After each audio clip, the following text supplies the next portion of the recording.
All right, Brian Gutekunst, Packers general manager, talked to the media yesterday and said something along the, I'm paraphrasing, I don't have the direct quote in front of me, but it was something to the effect of, we would like to get this done by training camp, quote, for sure, end quote, from the Packers general manager, Brian Gutekunst. Now setting a timeline on the Jordan Love contract situation. I'm not really ready to call it a standoff or a battle, but there certainly is discussions happening that are ongoing.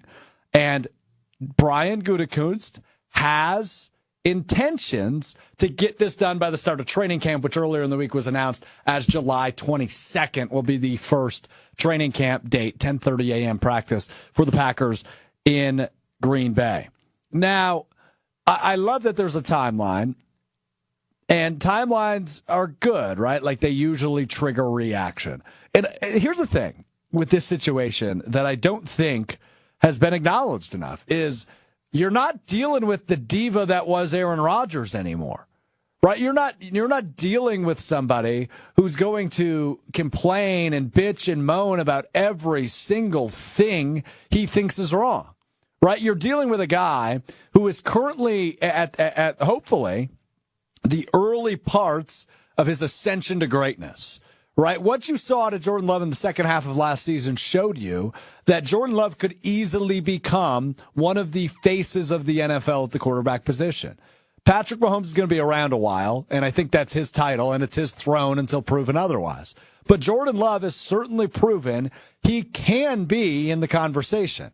I'm not saying he's in the conversation yet, but what you saw in the second half of last season was ridiculous play. And ridiculous levels of play and ridiculous success, right? For a team that was 2-5 at one point to go on the road to the number 2 seed in the NFC and win a playoff game, pretty absurd what they were able to accomplish. So for Jordan Love, this is obviously life-changing money, generational wealth, whatever you want to call it. I get that. He's going to get paid.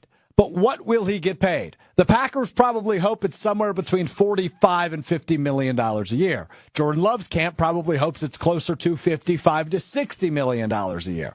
And they're probably closer than that, considering that these negotiations have likely been ongoing for months at this point.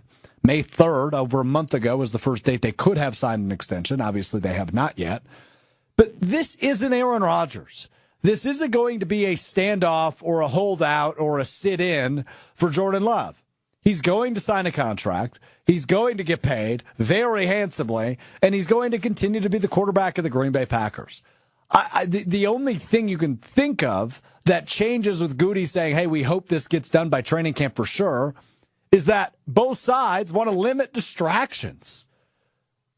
This isn't and that's something Aaron Rodgers, who said he would like to eliminate all distractions from the New York Jets locker room, is good at or has ever been good at. He likes stirring the pot. He likes creating distractions.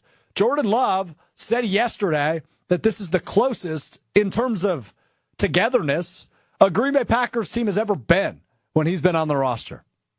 So why would Jordan Love and his camp, when they clearly have the ability not to, stir up any BS?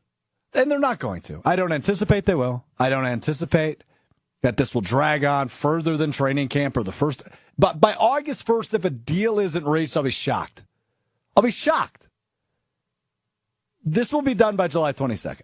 Goody said it. I believe him. I think Goody has earned our trust when it comes to pretty much every situation, given what he was able to do with that team a year ago.